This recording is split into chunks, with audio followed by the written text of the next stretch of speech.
পাবনার সুজানগর বাজারে দিনে দুপুরে একটি স্বর্ণের দোকানে সংঘবদ্ধ ডাকাতির ঘটনা ঘটেছে।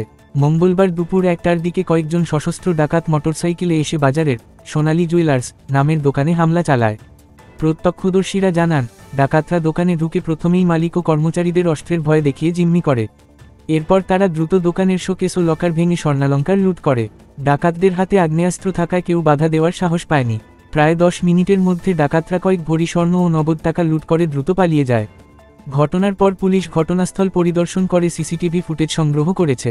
পাবনার পুলিশ সুপার জানান, ডাকাতদের ধরতে এলাকায় চেকপোস্ট বসানো হয়েছে এবং তদন্ত চলছে।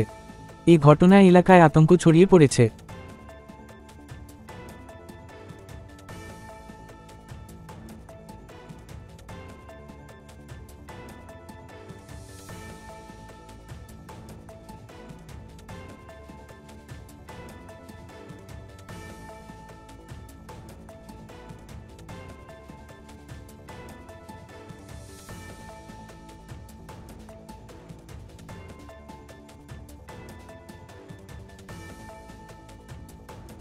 নতুন নতুন শীর্ষ খবরের জন্য চ্যানেলটিকে লাইক, কমেন্টস, শেয়ার, সাবস্ক্রাইব অথবা ফলো করুন।